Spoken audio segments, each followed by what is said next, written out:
حج پہ جاتے ہوئے اپنی اولاد کو کیا تم نے وصیت کرنی ہے؟ تقوی کو اختیار کرنا. کسے اختیار کرنا؟ اونچی بولو. تقوی تو ساڑھو نفرت ہے، اور تقوی سے تو ہمارا سارا کچھ. اللہ کی غلامی. اولاد کو وصیت کر کے جاؤ کہ میرے سفر حج کے دوران بھی، میری غیر موجودگی میں بھی تم نے اللہ کی غلامی کا دامن نہیں چھوڑنا، اللہ کے غلام بن کر رہنا. نمازوں سے غفلت نہیں کرنی، اخلاق بلند رکھنا ہے، کردار کی حفاظت کرنی، حلال و حرام کی پہچان رکھنی، گھر میں خیر کے دروازے کھلے رکھنے، شر اور منکر کے دروازے بند رکھنے. یہ حج بیت اللہ کے آداب ہیں. اور بہن بھائیوں کے ساتھ کوئی جھگڑا، کوئی ناراضگی، پڑوسیوں کے ساتھ کوئی ناراضگی، رشتہ داروں کے ساتھ کوئی ناراضگی، اس کو ساتھ سینے میں ساتھ لے جا کے بیت اللہ میں جانا، ان جذبات کو لے کے اسی طرح نبی پاک کے پاس مدینے جانا. بھئی ایسا نہیں ہے. اپنے سینے کو صاف کر کے جاؤ.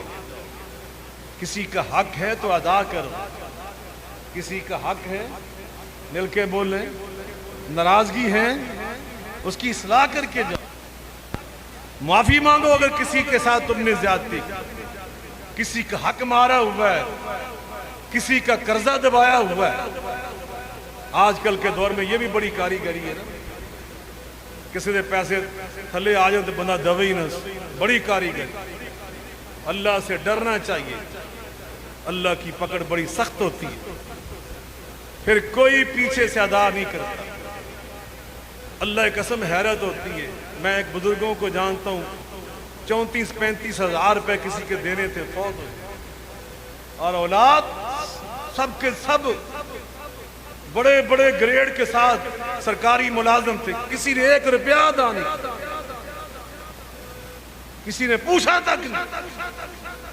ڈریے قیامت کے دن کوئی ادائیگی نہیں کر سکو گے، پچھتاؤ گے وہاں جا. اس لیے حج پہ جانے سے پہلے لوگوں کے پیسے لوٹاؤ. کسی کا حق دبایا وہ واپس کرو. اللہ اکبر. اور اگر رابطہ نہیں ہو پا رہا تو وصیت کر کے جاؤ. کیا کر کے جاؤ؟ مل کے بولیں. انسان کو کوئی معلوم نہیں کہ کس سفر میں اس نے زندہ رہنا اور فوت ہونا.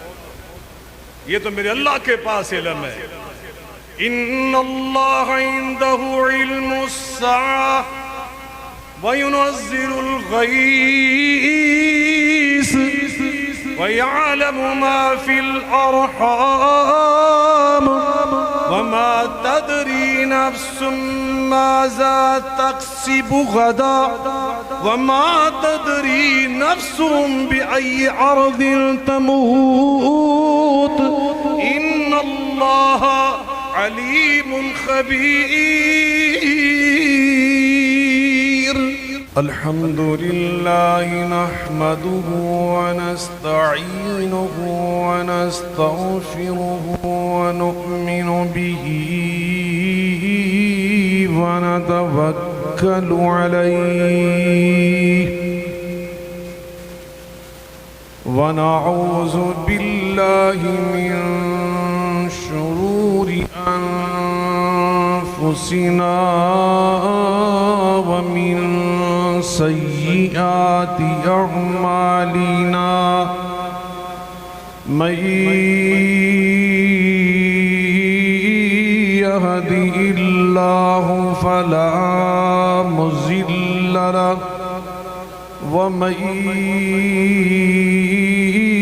يضلله فلا هادي له وأشهد أن لا إله إلا الله وحده لا شريك له وأشهد أن محمدًا عبده ورسوله صلی اللہ علیہ وعلا آلہ وسلم ان اللہ وملائکته یصلون علی النبی یا ایہا الذین آمنوا صلوا علیہ وسلموا تسلیما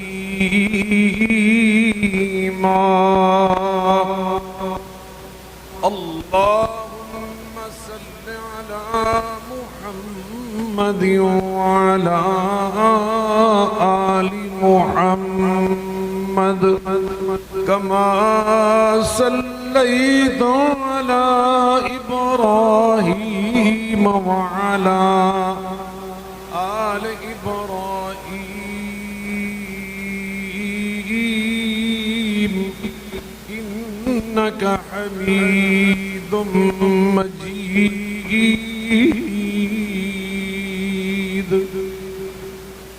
اللہم بارک علی محمد وعلی آل محمد کما بارکت علی ابراہیم وعلی آل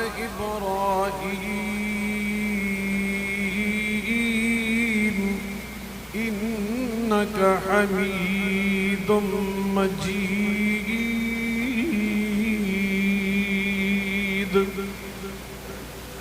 سبحانك لا علم لنا إلا ما علمتنا إنك أنت العليم الحكيم رب اشرح لي صدري ويسر لي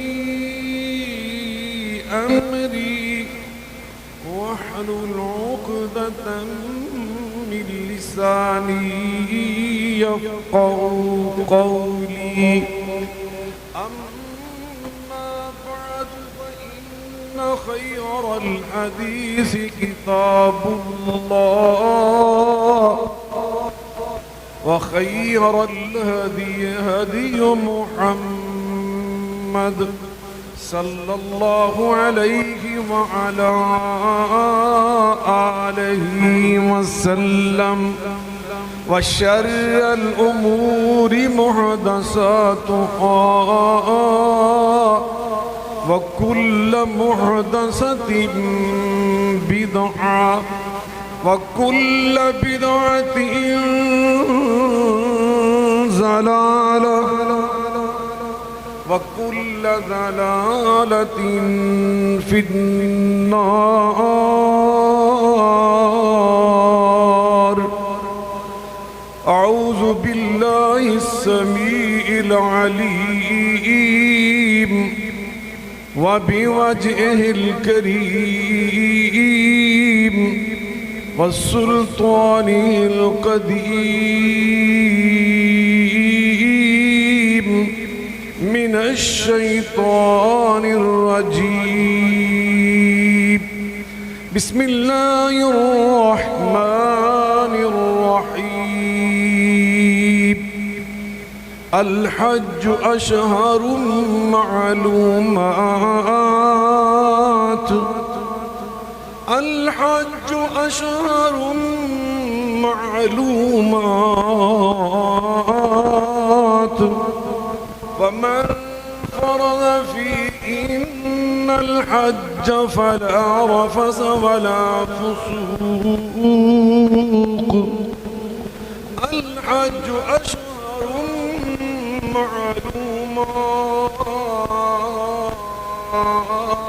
معلومات فمن فرض فيهن الحج فلا رفث ولا فسوق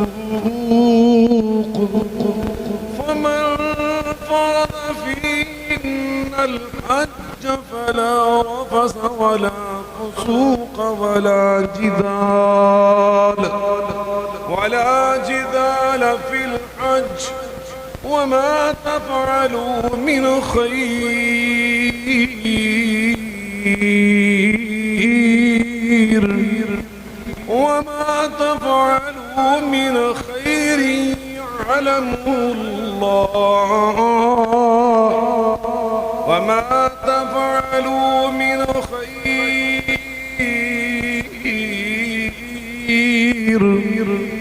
وما تفعلوا من خير يعلمه الله وتزودوا فإن خير الزاد التقوى واتقون يا أولي الألباب.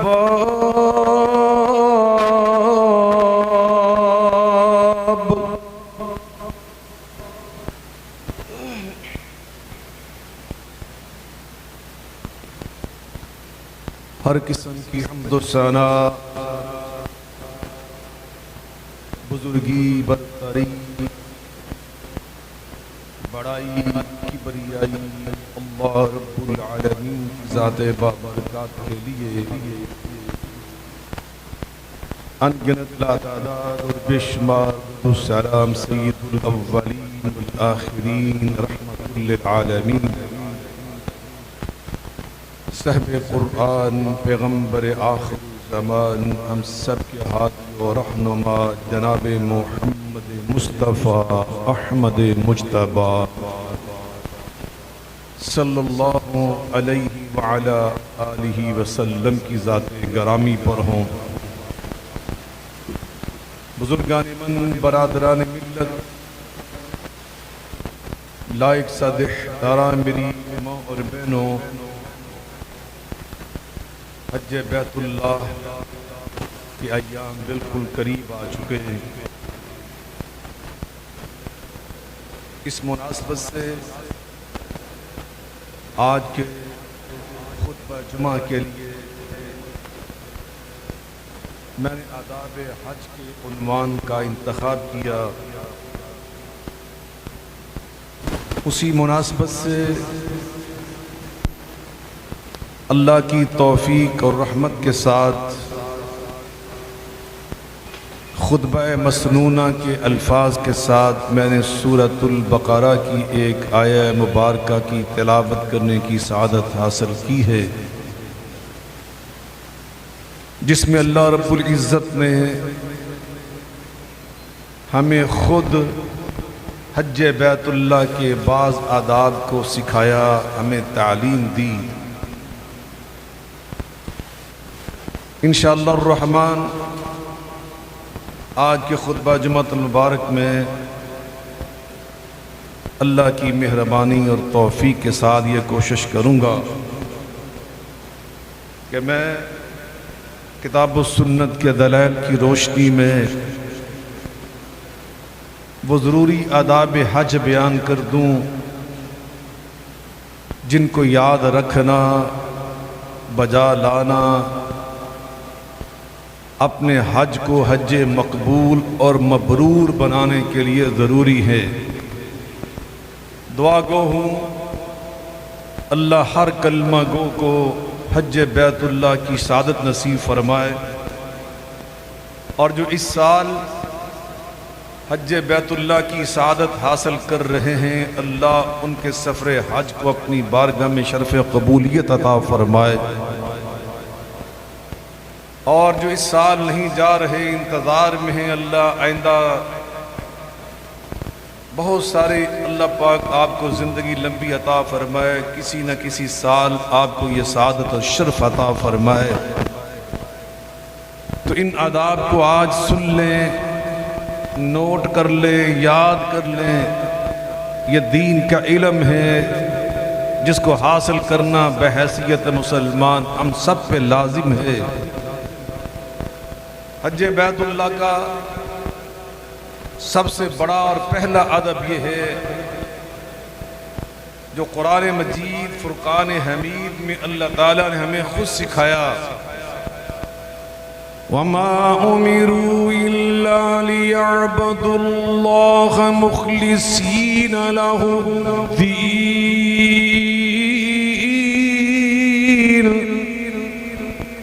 وَمَا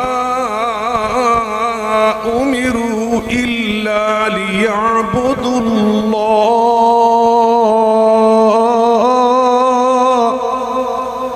وَمَا أُمِرُوا إِلَّا لِيَعْبُدُوا اللَّهَ مُخْلِصِينَ لَهُ الدِّينَ حُنَفَاءَ وَيُقِيمُوا الصَّلَاةَ وَيُؤْتُوا الزَّكَاةَ وَذَلِكَ دِينُ الْقَيِّمَةِ۔ اللہ فرماتے ہیں میں نے اپنے بندوں کو، مسلمانوں کو اس بات کا پابند بنایا کہ جب عبادت کرو تو خالص ایک اللہ کو راضی کرنے کی نیت سے کرو۔ انما الاعمال بالنیات، تمہارے اعمال کی قبولیت کا دار و مدار تمہاری نیت پر ہے۔ مسلمان کی نیت حج بیت اللہ کے لیے یہ ہو کہ میرے اس عمل سے میرا اللہ مجھ سے راضی ہو جائے، میرا اللہ مجھ سے خوش ہو جائے، مجھے اللہ نے صحت عطا فرمائی، جسمانی استطاعت کے ساتھ ساتھ مالی طاقت بھی عطا کی۔ حج بیت اللہ یہ اسلام کے بنیادی 5 ارکان میں سے ایک رکن ہے، مالی بدنی استطاعت کی وجہ سے فرض ہو چکی ہے، میں اس فرضیت کو ادا کر رہا ہوں، اسلام کے رکن کو پورا کر رہا ہوں۔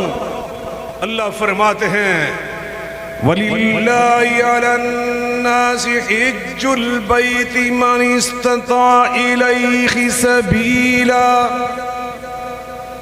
وَلِلَّهِ عَلَى النَّاسِ حِجُّ الْبَيْتِ وَلِلَّهِ عَلَى النَّاسِ حِجُّ الْبَيْتِ مَنِ اسْتَطَاعَ إِلَيْهِ سَبِيلًا وَمَنْ كَفَرَ فَإِنَّ اللَّهَ غَنِيٌّ عَنِ الْعَالَمِينَ۔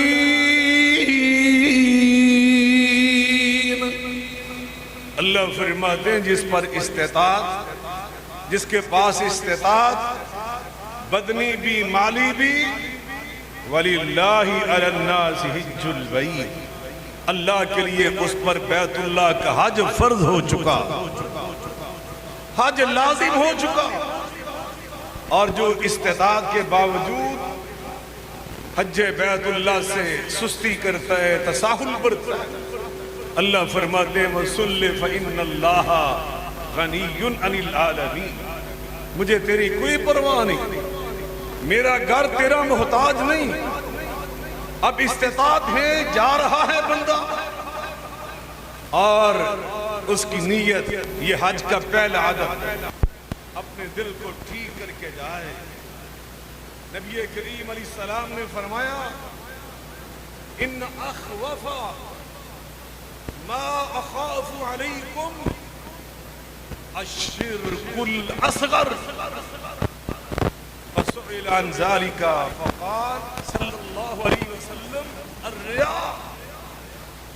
نبی کریم علیہ السلام نے فرمایا اے میری امت، میں تم پر جس چیز کا سب سے زیادہ خطرہ محسوس کرتا ہوں وہ شرک اصغر ہے۔ صحابہ کرام رضوان اللہ تعالی علیہ مجمعین نے پوچھا اللہ کے رسول الشرک الاصغر، چھوٹا شرک کیا ہے؟ تو آپ نے فرمایا ریاکاری کرنا، اپنی نیت کو خراب کر لینا، عبادت کے وقت عمل کرتے ہوئے انسان کی نیت خراب ہو جائے کہ میں حج اس لیے کر رہا ہوں لوگ میرے بارے میں یہ کہیں وہ کہیں. نبی کریم علیہ الصلوۃ والسلام نے حدیث قدسی سنائی. اللہ تعالیٰ فرماتے ہیں انا اغنی الشرکاء یعنی الشرک من عمل عملا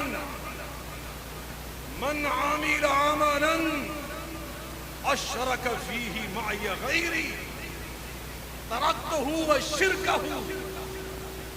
حدیث قدسی میں اللہ تعالیٰ ارشاد فرماتے ہیں میں سارے شریکوں سے سب سے بڑھ کر بے نیاز اور غنی ہوں.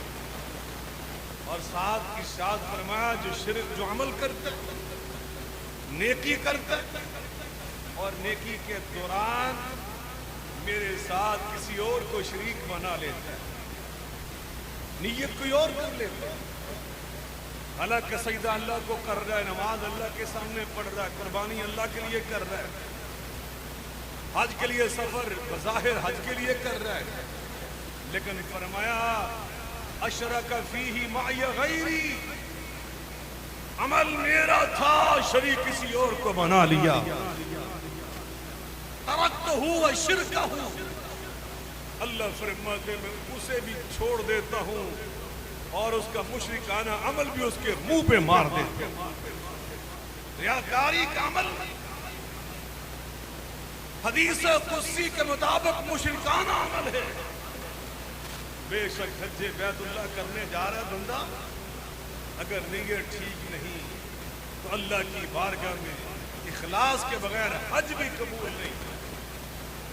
قل اننی ہدانی ربی الی صراط مستقیم دینا قیما ملت ابراہیم حنیفا وما كان من المشركين قل إن صلاتي ونسكي ومحياي ومماتي لله رب العالمين لا شريك له وبذلك أمرت وأنا أول المسلمين.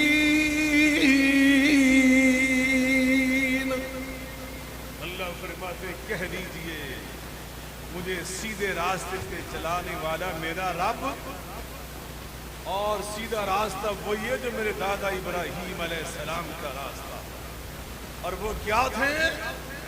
اللہ کے مخلص بندے. اور مخلص بندہ کیا کہتا ہے؟ ان صلاتی ونسکی ومحیائی ومماتی للہ رب العالمین. میری نماز اللہ کے لیے, میری قربانی کس کے لیے؟ میری نماز, میری قربانی, میری زندگی کا ہر عمل, میرا تو مرنا, یہ سب کچھ اللہ رب العالمین کے لیے. لا شریک لا, جس کا کوئی شریک نہیں, جس کا کوئی مد مقابل, کوئی سازی نہیں. قل انما انا بشر مثلكم يوحى الي انما الهكم قل انما انا بشر مثلكم يوحى الي انما الهكم اله واحد ومن كان يرجو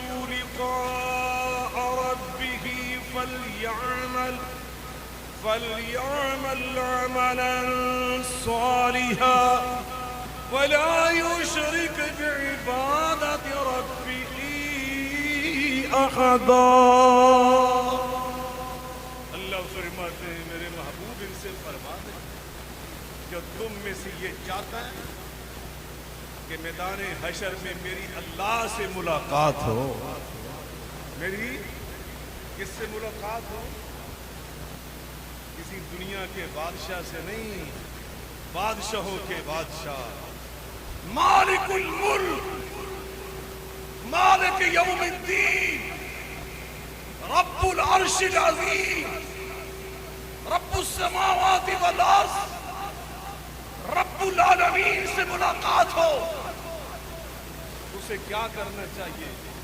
فَلْيَعْمَلْ عَمَلًا صَالِحًا، اسے نیک عمل کرنے چاہیے۔ اسے کیا کرنا چاہیے؟ نیک عمل کرنے چاہیے، اس بنیاد پر، اس اساس پر، اس منہج پر کہ وَلَا يُشْرِكْ بِعِبَادَةِ رَبِّهِ أَحَدًا، نیک عمل کرتے ہوئے رب کے ساتھ کسی اور کو شریک نہ بنا۔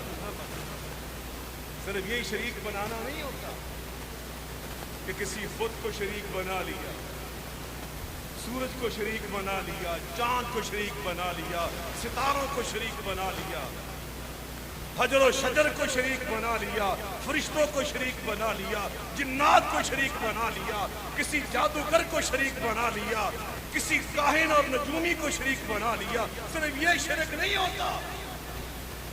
نبی کریم علیہ السلام فرماتے اور دل کے اندر جو بت سجا لیتے ہو کہ مجھے وہ دیکھ کر کہے بڑا اچھا نمازی ہے، نماز بڑے خشوع سے پڑھتا ہے، یہ بڑا بیت اللہ کا شوق رکھنے والا، ہر سال حج کرنے والا، ہر سال 10 عمرے کرنے والا، اور یہ شوق ہے اگر دل میں تو یہ بھی شرک ہے۔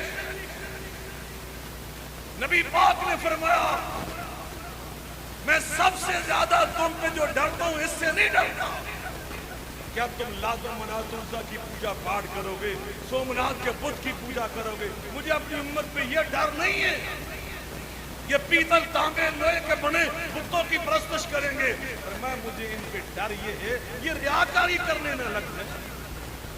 ریاکاری بھی شرک ہے اور شرک اصغر ہے۔ یہ میں نہیں کہہ رہا، کملی والے محمد مصطفیٰ علیہ السلام فرمایا اللہ والے ریاکاری سے کتنا ڈرتے تھے۔ صحابہ کرام فرماتے کننا ہم تھے، کننا کا مطلب کننا ہم تھے فی عہد رسول اللہ صلی اللہ علیہ وسلم، نبی پاک کے عہد مبارک میں، آپ کی موجودگی میں، آپ کی زندگی میں، آپ کی حیات طیبہ میں، جب ابھی خلیفہ اول صدیق اکبر نہیں تھے، عمر فاروق نہیں تھے، عثمان نہیں تھے، حیدر کرار نہیں تھے، رضوان اللہ علیہ مجمعین، نبی پاک خود تشریف فرما تھے، اس وقت ہم کننا نعد الریاء الشرک الاصغر فی عہد رسول اللہ صلی اللہ علیہ وسلم، ہم مدینے میں یہ سب کہا کرتے تھے کہ بھی ریاکاری سے بچو، ریاکاری سے بچو، ریاکاری عام گناہ نہیں ہے، یہ شرک اصغر ہے، یہ ریاکاری شرک اصغر۔ نبی پاک نے یہ سکھایا تھا۔ اللہ اکبر، اللہ قرآن مجید فرقان حمید میں ہمیں کیا سبق دے رہے، کیا فرمایا میرے اللہ رب العزت نے سورہ النساء میں۔ اللہ فرماتے من کان یرید العاجلہ عجلناہ لہ فیہا، اور جو دنیا میں چاہتا ہے نا میں نے یہ نیک عمل کیا، بس اس نیک عمل کی وہ دنیا کے اندر ہی میری واہ ہو جائے۔ اللہ پاک فرماتے ہیں میں سخی ہوں، کائنات میں سب سے بڑی سخاوت تو میری ہے، جو میرا بندہ چاہتا ہے میں کہتا ہوں یہ لے لو، عجلناہ لہ فیہا، تو دنیا میں چاہتا ہے لے لو، واہ کروانا چاہتا ہے تو کروا لو، لیکن اللہ فرماتے ہیں پھر کیا ہوگا، ثم جعلنا لہ جہنم فیصلاها مذموما مدحورا، پھر قیامت کے دن اسے ذلیل کر کے جہنم میں ڈالو۔ تو مشہور حدیث ہے 3 بندے اللہ کی عدالت میں لائے جائیں گے، ایک وہ بندہ جو قرآن پڑھنے پڑھانے والا، قاری قرآن، اللہ فرمائیں گے تو دنیا میں کیا کما کے لایا؟ میں کہا یا اللہ زندگی پر قرآن کی خدمت کی۔ فرمایا مقصد کیا تھا یہ بتاؤ؟ کہے گا اللہ مقصد تو یہ تھا کہ آپ راضی ہو۔ حدیث پاک میں نبی پاک نے فرمایا اللہ جواب میں فرمایا کذبت، تو جھوٹ کہہ رہے ہیں، تو نے جو کچھ کیا اس لیے نہیں ہو، قال انک قاری فقد قیل، ثم امر به فصحب على وجهه حتى القي في النار. نبی کریم علیہ السلام فرماتے ہیں اللہ تعالیٰ جواب میں خود فرمائیں گے تو جھوٹ بول رہا ہے. تو یہ چاہتا تھا کہ لوگ کہیں کہ واہ واہ کتنے اچھے قاری صاحب, وہ ہم نے کروا دیا. پھر اللہ حکم دیں گے اسے الٹے چہرے کے بال الٹا کر کے جہنم میں پھینکا جائے گا. پھر ایک جواب سخی اللہ کی راہ میں پیسے دینے والا خرچ کرنے والا اسے لایا جائے گا. وہ بھی یہی جواب میں کہے گا مقصد یہ تھا کہ تو راضی ہو جائے. اللہ سے بھی یہی فرمائیں گے تو جھوٹ بول رہا ہے, تیرا تو مقصد یہ تھا کہ لیقال انک جواد فقد قیل ثم امر به فصحب على وجهه حتى القي في النار. اللہ فرشتوں سے فرمائے اسے پکڑو, یہ ریاکار سخی, اور اسے الٹا کر کے چہرے کے بل جہنم میں پھینکو. اور تو اور اللہ کی راہ میں شہید ہونے والا اللہ اس سے بھی پوچھیں گے ہاں تیرا مقصد بھی یہ تھا لیقال انک جری. لوگ کہے بہت بہادر بڑا دلیر, وہ ہم نے کہلوا دیا جو تو نے چاہا. اب تیرے لیے ہمارے پاس کچھ ما لہ فی الآخرۃ من خلاق, آخرت میں کوئی اس کا حصہ نہیں.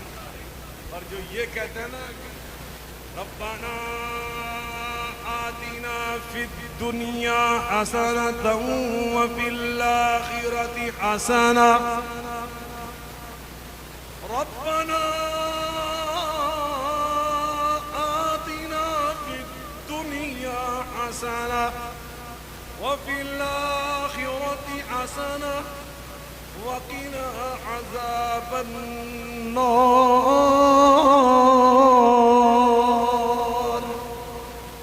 یا اللہ ہمیں دو جہانوں میں اچھا فلا عطا فرما.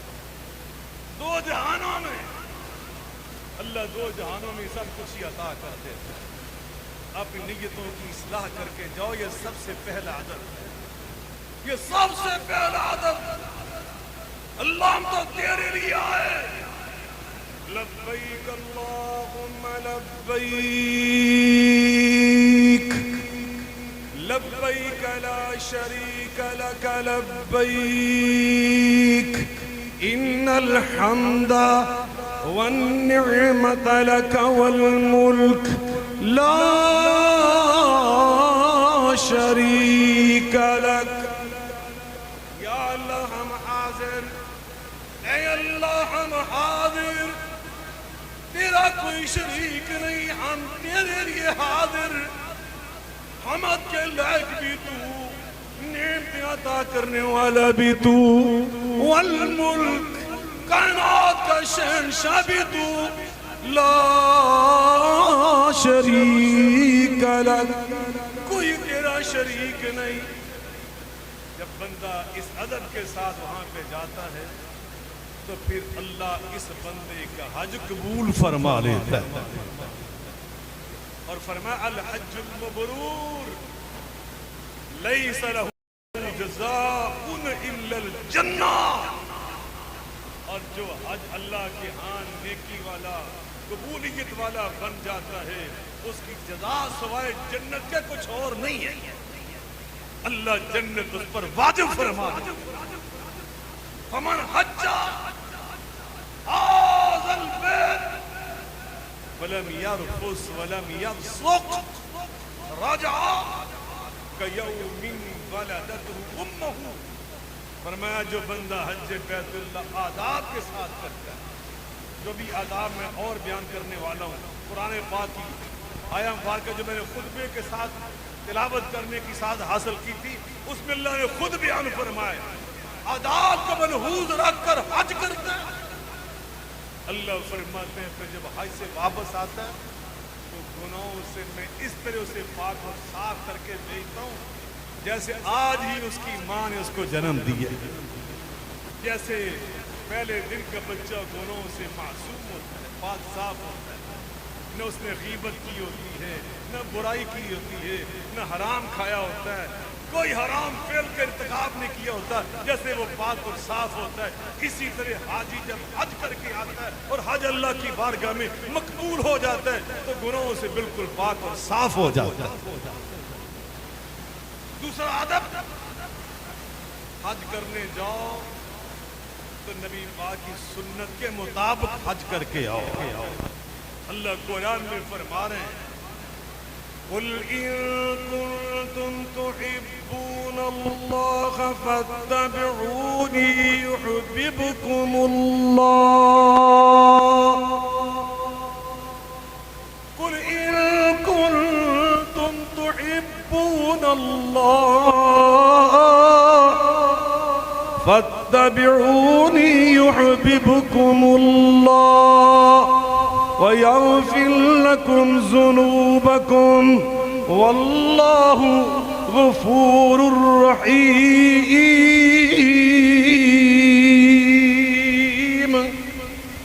اے ایمان والو، اللہ پاک اپنے بندوں کو مخاطب کر کے فرما رہا ہے میرے محبوب کی اتباع کرو، ان کے نقش قدم پر چلو، میں اللہ تم سے وعدہ کر رہا ہوں یحببکم اللہ، میں تمہیں اٹھا کر اپنے محبوب بنا لوں گا۔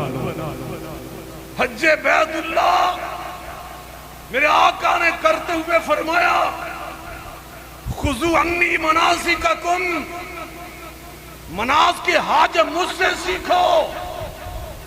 مناسک حج مل کے بولیں، زور سے بولیں، حج محمدی۔ اور نبی پاک نماز محمدی، حج یہ اللہ نے قرآن میں فرمایا، میں نہیں کہہ رہا۔ امام بخاری کا حج، امام مسلم کا حج، امام مالک کا حج، فلاں امام کا حج، اور نہیں میرے بھائیوں، عرش والے رب نے تو ابو بکر کا حج نہیں کہا، فاروقی حج، عثمانی حج، علوی حج نہیں کہا۔ حج کہا تو فرمایا میرے محبوب کا حج، وہ نمونہ، وہ ماڈل، وہ اسوہ، اس کی اتباع کرو۔ آقا نے فرمایا حج مجھ سے سیکھو۔ حج کا مسئلہ تھا نا، کسی نے حضرت عبداللہ ابن عمر سے پوچھا رضی اللہ تعالی عنہ، حج تمتع کا معاملہ تھا، تو آپ نے فتویٰ دیا حدیث پاک سنا کا، سننے والے کو غلط فہمی، اس نے حضرت عمر فاروق کا نام لے کے کہا، مجھے تو ان سے یوں سمجھ آیا تھا، تو آپ نے کیا جواب دیا؟ اللہ کے بندو، دین میرے ابا جان پہ نازل نہیں ہوا تھا، دین محمد مصطفیٰ پہ نازل ہوا صلی اللہ علیہ وسلم۔ اور حضرت عمر فاروق نے صحیح مسلم کی حدیث ہے، حج بیت اللہ کرتے ہوئے حجر اسود کو چومتے ہوئے پہلے کیا فرمایا؟ انی اعلم انک حجر لا تنفع ولا تضر لولا انی رأیت رسول اللہ صلی اللہ علیہ وسلم قبلک ما قبلتک۔ اے حجر اسود، تو بہت مبارک اور مقدس پتھر ہے، تیری شان بڑی اعلیٰ، سب سے سارے پتھروں میں سب سے عرفہ، سب سے اونچی شان تیری، دنیا کا کوئی ہیرا، کوئی جوہر تیری عظمت کا مقابلہ نہیں کر سکتا۔ لیکن میں تمہیں جو چوم رہا ہوں نا، اس لیے نہیں کہ تیری شان بڑی اعلیٰ، اس لیے چوم رہا ہوں کہ تجھے سب سے اعلیٰ شان والے نے چوما تھا، محمد مصطفیٰ علیہ السلام نے چوما تھا۔ اور آگے جو کہانا ذرا سنیے، فرماتے ہیں اگر میں نے ان کو تجھے چومتے نہ دیکھا ہوتا میں تمہیں کبھی نہ چومتا۔ دین وہ ہے جو محمد مصطفیٰ نے ہمیں دیا صلی اللہ علیہ وسلم، ما آتاکم الرسول فخذوہ، اور جو دین نبی پاک تمہیں عطا کر دے اسے پکڑ لو، یہ ہے دین۔ حج محمدی صلی اللہ علیہ وسلم، میرے آقا صلی اللہ علیہ وسلم جب جاتے تھے نا، اللہ اکبر، آپ نے ہمیں جو اسباق دیے، جو تعلیم دی، اس تعلیم کو سن لو۔ اللہ اکبر، آپ نے یہ تعلیم دی کہ رزق حلال سے جانا، حرام پیسے سے حج کے لیے نہ جانا، جانا حج بیت اللہ کے لیے ہو اور پیسہ حرام کا۔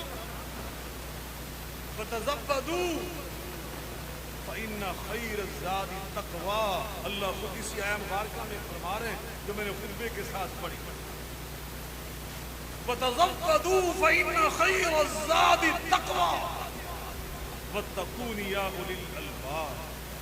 میرے بندو جب جانا ہے زاد راہ لے کر تو وہ زاد راہ ان اللہ طیب لا یقبل الا طیبا، میرے اللہ پاکیزہ ہے، پاکیزہ مال ہی قبول کرتا ہے۔ حرام پیسے سے حج کرنے جاؤ گے نا، حدیث میں نبی پاک علیہ الصلوۃ والسلام کے ارشاد آپ فرماتے ہیں جب حاجی اللہ والے میدان عرفات میں حج کے سفر میں کہتے ہیں نا لبیک اللہم لبیک، اللہ جواب میں بڑی شفقت بڑی محبت بڑے پیار سے فرماتا ہے لبیک وسعدی، لبیک وسعدی، لبیک وسعدی۔ اور میرے بندے چاہے تو کالے رنگ کے چاہے گورے رنگ کے، چاہے نقش تیرے تیکھے ہیں چاہے تیرے نقش موٹے ہیں، یہاں یہ نتارا نہیں جاتا۔ اللہ اکبر، سانولے رنگاں والے پاکستانی نے، اللہ اکبر، کنے نک چینی جپانی نے، مولانا صاحب رحمۃ اللہ لکھا ہے نا، شامیاں دا رنگ دیکھو ڈلکاں پیا مارتا، نام محمد والا کال جے ٹھارتا، اچھے کھلو کے ذرا مارو تے ہاں جی، بچے نے وچ پھر عربی جوان جی۔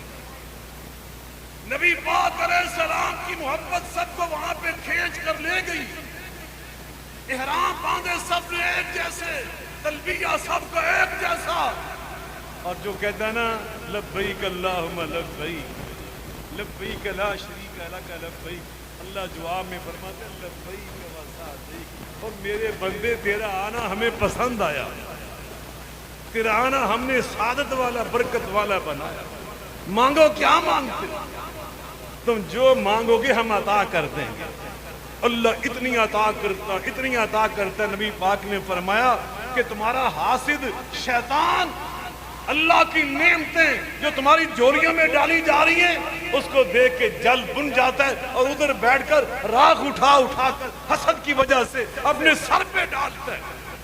کہ اتنی نعمتیں اللہ کے در انعامات، اتنی رحمتیں اللہ کے بندوں کو مل رہی، لیکن عین اسی وقت حرام پیسوں سے جانے والا وہ بھی اسی طرح کے احرام باندھے ہوئے انہی کے ساتھ کھڑا ہو کے کہہ رہا ہے لبیک اللہم لبیک۔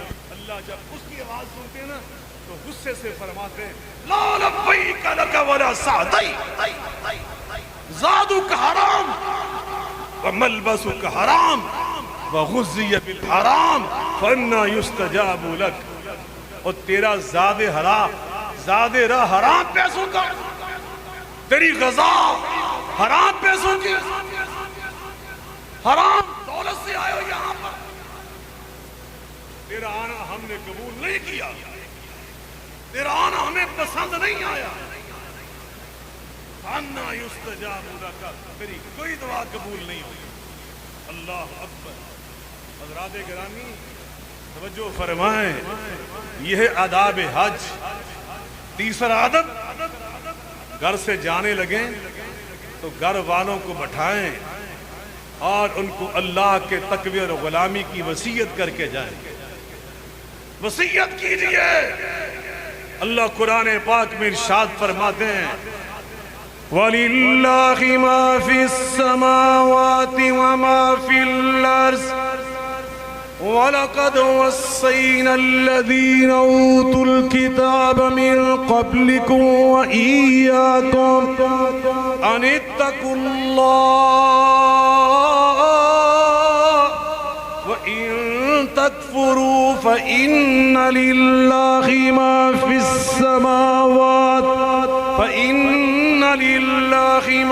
السَّمَاوَاتِ وَمَا فِي الْأَرْضِ وَكَانَ اللَّهُ غَنِيًّا حَمِيدًا۔ اللہ فرماتے میں نے اللہ ہو کر وَلَقَدْ وَصَّيْنَا الَّذِينَ أُوتُوا الْكِتَابَ مِنْ قَبْلِكُمْ وَإِيَّاكُمْ أَنِ اتَّقُوا اللَّهَ، تمہیں بھی یہی وصیت فرمائی جو تم سے پہلے اہل کتاب کو وصیت فرمائی، وہ کیا تھی؟ أَنِ اتَّقُوا اللَّهَ، تقوی کو اختیار کرو، اللہ کے غلام بن کر رہنا۔ حج پہ جاتے ہوئے اپنی اولاد کو کیا تم نے وصیت کرنی ہے؟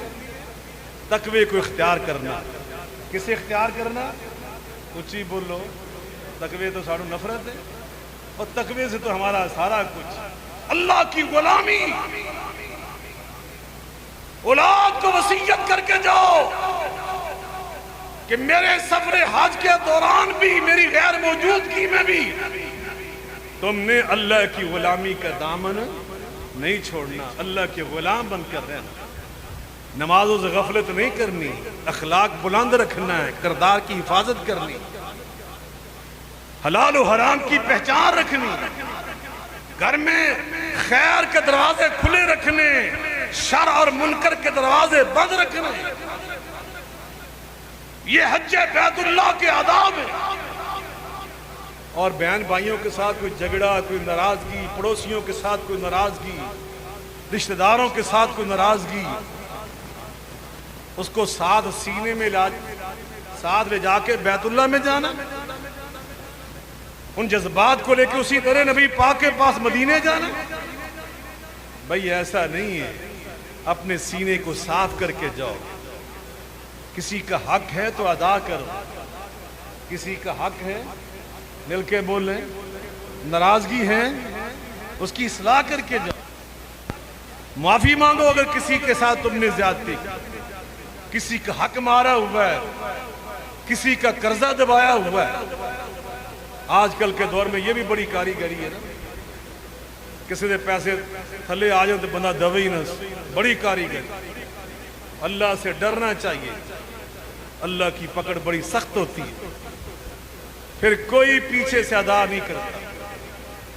اللہ کی قسم حیرت ہوتی ہے، میں ایک بزرگوں کو جانتا ہوں 34-35 ہزار روپے کسی کے دینے تھے، فوت ہوئے، اور اولاد سب کے سب بڑے بڑے گریڈ کے ساتھ سرکاری ملازم تھے، کسی نے 1 روپیہ ادا نہیں،